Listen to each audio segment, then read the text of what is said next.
Good afternoon, everybody, or rather, should I say good night? It's late night in Copenhagen, Friday night. It has been a long and hectic week for me. Done some traveling, done a lot of thinking. If you look at the global financial markets, is rather dull. Everything is calm. Everything is has been a continuation of 2017, with the exception of the cryptocurrencies that has plummeted. It was a big topic of 2017, and it's continued to be a big topic. And we are getting a lot of questions about cryptocurrencies. What is this? Will this continue? Is there any future in it? And even though I'm quite skeptical about a lot of things that are happening in the crypto universe, I fundamentally think that the cryptocurrencies, crypto assets, needs to be taken serious. As economists, we should think about these issues. As economists, we shouldn't judge the people involved in it. We should try to think about this from economic theory.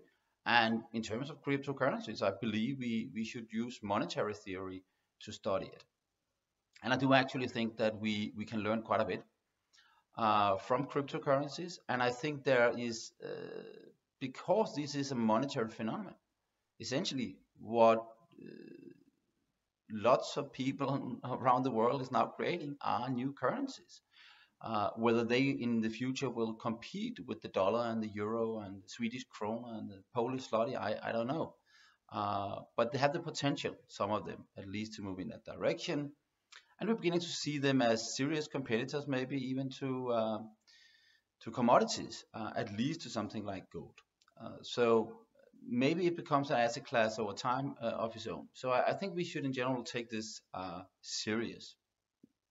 And I think one thing that has struck me in recent months is that when we think about this, if I was a central banker, I only advise them, then I would say then this is not something to fear. This is something to learn from. In many ways, central bankers since the early 90s have tried to turn their own central banks into cryptocurrencies.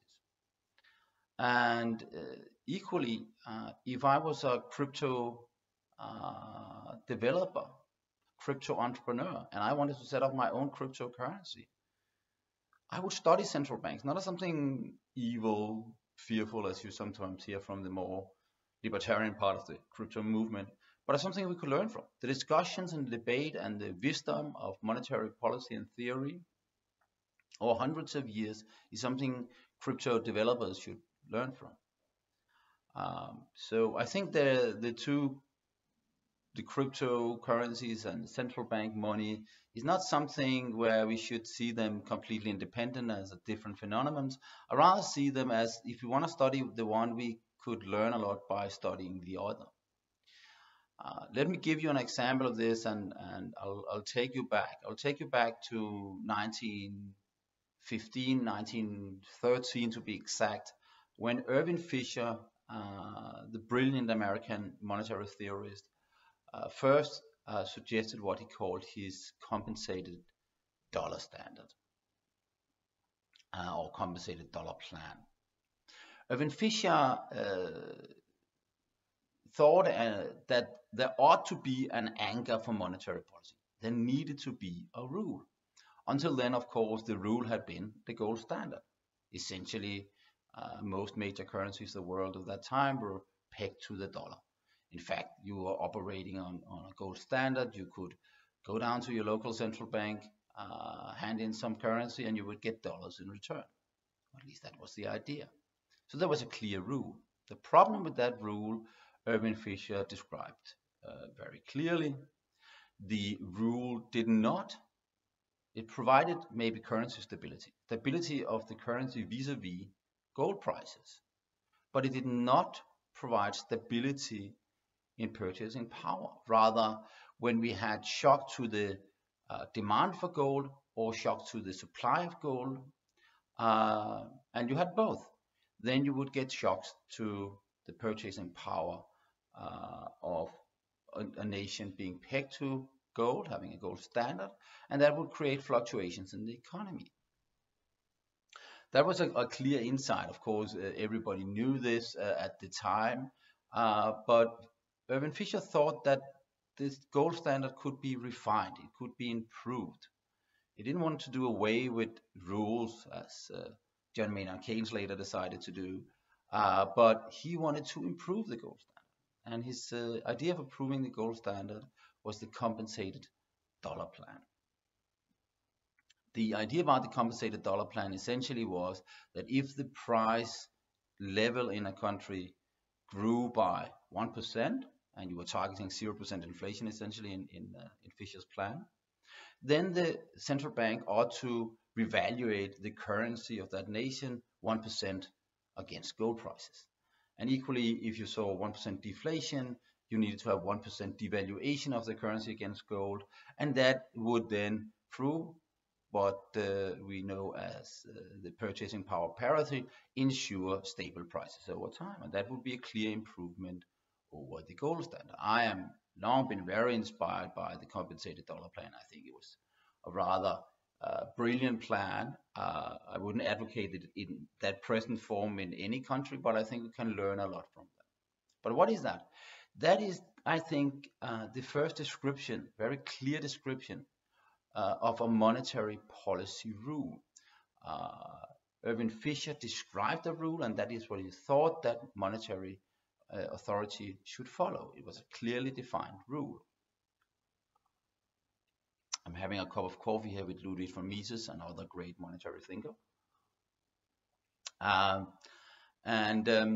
Irving Fisher was one of the first to really bring into the discussion in monetary theory, what kind of monetary rules should we have?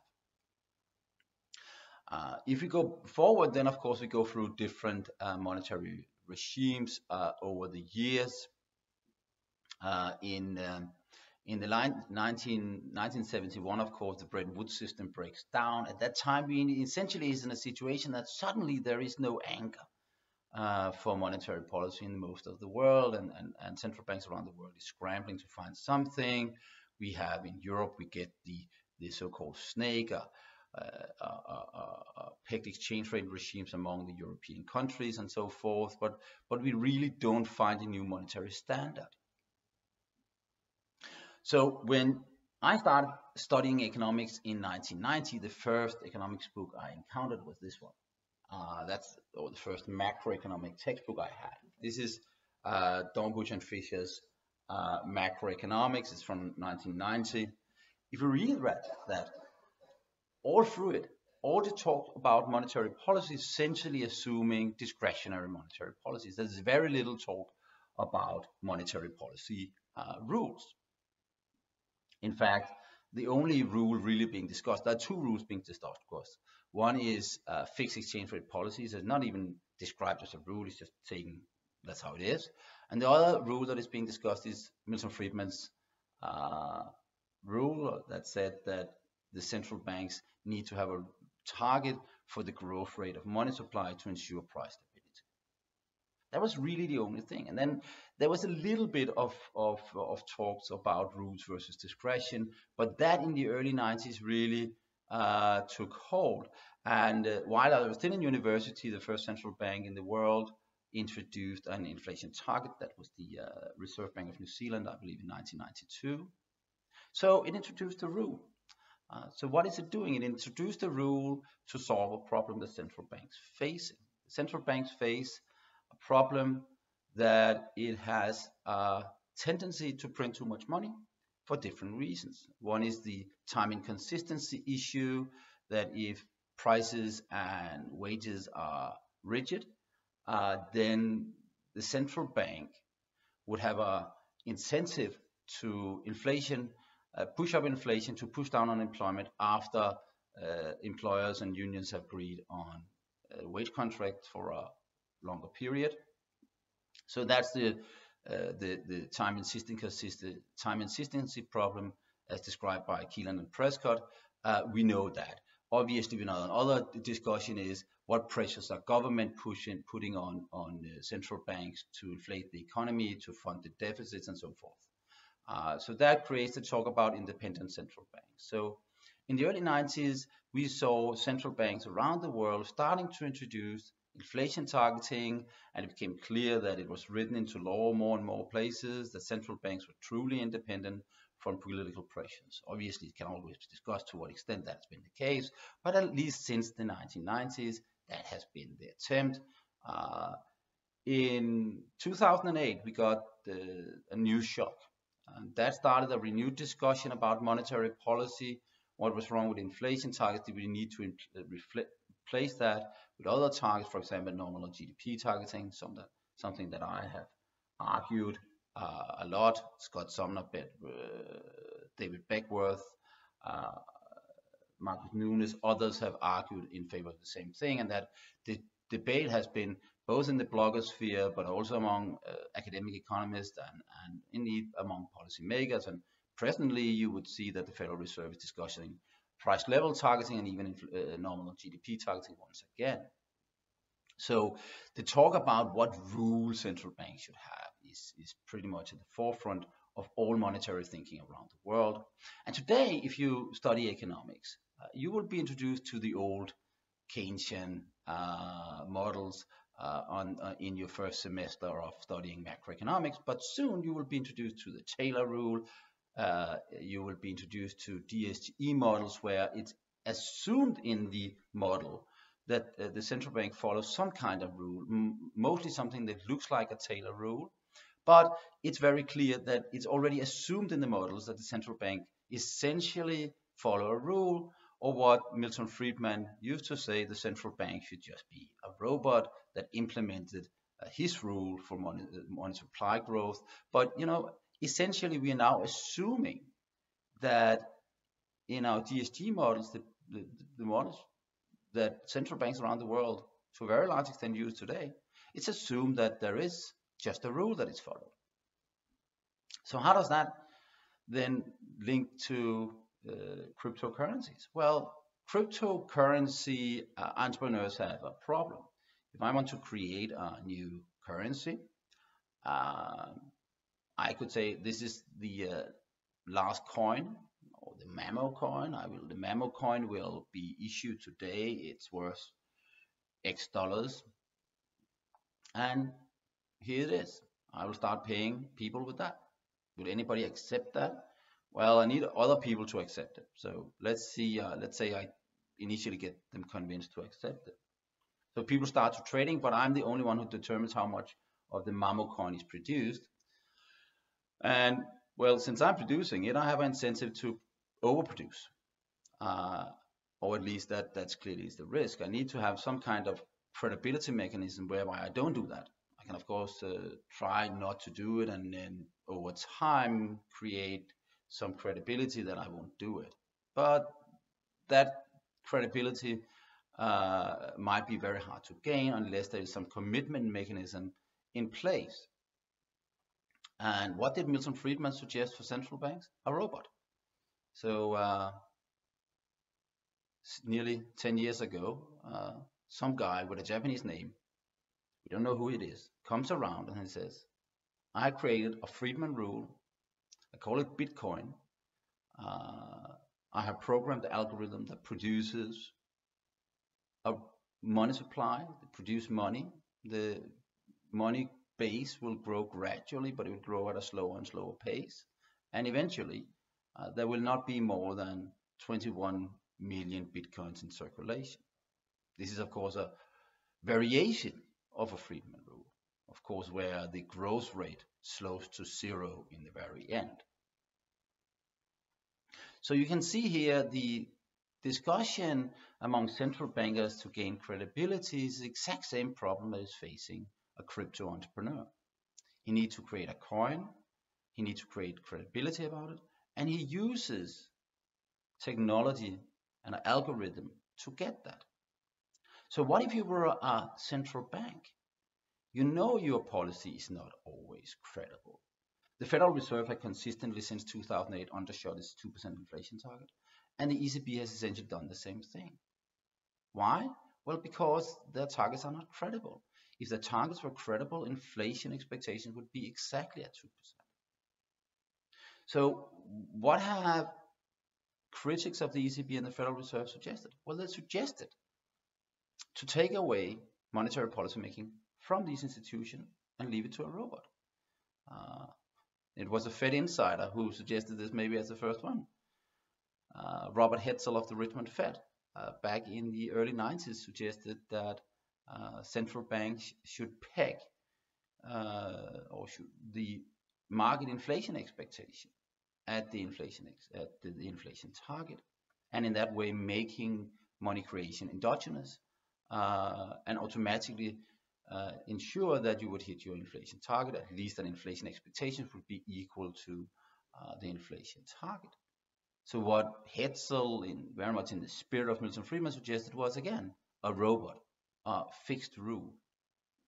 And that is what the crypto entrepreneurs have done with Bitcoin and other cryptocurrencies. They are, to gain credibility, they are creating monetary policy rules, and then they throw away the key to the rule so it can never be manipulated. And thereby they gain 100%, close to 100% credibility about their rule. And then brings us to the next discussion. If you look at Bitcoin, that rule is very credible. But the problem of that is that it is a deflationary rule. It's a deflationary rule because if Bitcoin is successful, the demand for Bitcoin is going up. Consequently, with a pegged supply, you should expect the price of Bitcoin to go up, and that would imply that the implicit purchasing power of Bitcoin is going up, and hence we are having deflation. Prices, all other prices, will go down relative to Bitcoin prices. Deflation might not be bad, but it means that nobody will be willing to spend their Bitcoins. They will only accumulate them, so it might be a very good medium of storage, but it would be a terrible medium of exchange. Nobody will use it for actual exchange. And that brings me back again to Irving Fisher, because what Irving Fisher pointed out about the gold standard was exactly the same thing. Because the gold supply was essentially fixed, we would see wild fluctuation in the price level due to shock to gold demand and gold supply. And you would therefore get significant volatility in purchasing power, and that would create these economic cycles. And we are having the exact same problem with Bitcoin. We're creating these massive fluctuations in prices. We've seen it over the last year demonstrated very clearly. First, Bitcoin prices increasing sharply, now dropping significantly, and now rebounding again, and so forth. And the norm is that 1-2 day movements in Bitcoin is 15 or even 30%, and then when you have that, you cannot use that as a currency. But if you take what Irving Fisher said more than 100 years ago, is that we can solve that problem. We can solve that problem. We want to maintain a rule. We want to maintain the robot, the algorithm, but we want to change it to ensure that the stability of purchasing power is maintained, and we can do that through a compensated dollar plan. And of course, this is exactly what we're now seeing. We're seeing a number of crypto commentators, I would say, calling for a so-called stable coin. We're seeing some new coins being linked to, for example, to the dollar, and that's quite interesting. I can't really see the idea about pegging to the dollar, as we already have a dollar, but the idea about getting a more stable currency, more therefore stable purchasing power, obviously would have appealed to Irving Fisher. So here we can see the discussion, the problems for a central bank monetary policy rule can give some input to understanding what would be a better rule than the Bitcoin Friedman-like rule for money creation. So we can learn from each other. So let's say we get a truth between the crypto guys and the central bank guys. Let's say I'm a central banker. I could, of course, say Bitcoin is a horrible, horrible thing. Cryptocurrencies are dangerous. They create all kinds of speculation. People involved in it are drug dealers and money launderers and try to evade the economic sanctions and so forth. Or they could say, well, this is what we've been looking for all along. We have been looking for an optimal credibility commitment mechanism. That is why we, since the early 90s, have talked about inflation targeting, nominal GDP targeting, Taylor rules, and so forth. It's because we want a commitment mechanism. We want everybody to believe that we will stay on track. We will tie ourselves to the mast. The Bitcoin and other cryptocurrencies shows us we can do that through our algorithm, through a computer algorithm, which no government can interfere. It's a decentralized system. So central banks should really say, wow, thank you very much. We would really like to have that, because that's what we would like to deliver. So let's take the example of a country close to my heart, South Africa. The South African Reserve Bank has an inflation target of 3 to 6%. So let's say the inflation target is 4.5%. The South African Reserve Bank has not always been very good at hitting that. In recent years, it has done a much better job than before 2008, but it's clear that it's not always been able to deliver that. And recently, there's also been discussion about the target of the Reserve Bank, and there's a clear political interference, political pressure on the Reserve Bank to act not only to ensure price stability, but also to serve other purposes that are closer to the heart of the government. So it's harder to pressure a cryptocurrency, which is just an algorithm. So imagine that the Reserve Bank of South Africa said, well, we would like essentially to have a new e-rand, parallel currency to the South African rand. We want it to be legal tender, but we want it to be electronic. But we don't want to control it. The only thing we want to control is the target, the 4.5% inflation target. Now imagine we program an algorithm to produce e-rands. This algorithm is produced in such a way that it has the target of producing 4.5% inflation in the goods purchased by that rand. So parallel completely within the regular rand. How could you do that? Well, a way of doing it would be to have an algorithm that follows essentially the ideas of the compensated dollar plan, where it gradually just devalue the value of the e-rand by 2.5% against the dollar every year. Why 2.5%? Well, because the Federal Reserve has a 2% inflation target. If it delivers that, and we then devalue the e-rand by 2.5%. If we then assume that purchasing power parity holds, which is somewhat of an assumption, but let's say it does, then it would more or less deliver 4.5% inflation. Would this be a perfect rule? No, because the purchasing power parity does not hold, and the Fed does not deliver 2% inflation. But we could take care of that in different ways in our algorithm. But the general idea is here that we'll get an e-rand that will gradually depreciate against the dollar, likely over time, and it would likely deliver something close to 4.5 or 5% inflation in the goods purchased by this e-rand. What would that do for monetary policy in South Africa? Well, first of all, if the regular rand depreciated sharply, for example, because the Reserve Bank suddenly said, well, we want much easier monetary policy because we want to support the re-election of the ANC government. Well, then everybody would take their regular rands and put them in e-rands. Then it itself would simply erode the possibility of the Reserve Bank of debasing its currency and creating inflation. On the other hand, if the rand was undershooting its target, of course, we would see people shifting out of the e-rand and into the regular rand. But it would be kind of competition between the two rands. It would be a very good benchmark for South African consumers, labor unions, employers, and for the Reserve Bank. It would if we had a situation where Iran was appreciating significantly and continuously against the regular rand, it would simply be because the trust in the Iran was higher than the trust in the regular rand. It would tell the Reserve Bank it was not doing a good enough job. So this would be currency competition, but you would maintain full central bank control. Well, it wouldn't have any control because it was given by the rule, by the rule. But then you can say the idea is exactly that. The central bank shouldn't really control anything. We have already defined what it should deliver by having a rule.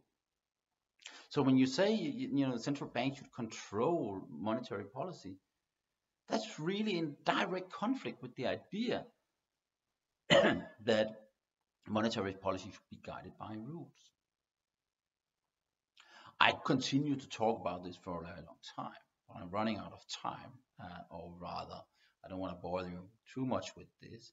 I will return to the topic, but my final point of view will be, notice here that we can learn, if we want to study monetary policy, central bank monetary policy, we shouldn't just say this whole crypto thing is crazy, it's just some tech thing, it's speculation, it's a Ponzi scheme and it will disappear tomorrow, because we can actually learn quite a bit about commitment mechanism, so how to improve credibility. And at the same time, if you're a crypto entrepreneur, if you want to set up your own cryptocurrency, or if you're a crypto investor and want to look at the performance of different cryptocurrencies versus the central bank money, you ought to understand central banking. What rules work? You have to read the works of Irving Fisher to understand the rules of monetary policy rules. That goes both for central bankers and crypto entrepreneurs and investors. So that's my point of view. There's no reason for a war between central banking and the crypto world. We can benefit mutually by studying both, and we will continue to advise both crypto investors and central bankers. Thank you very much.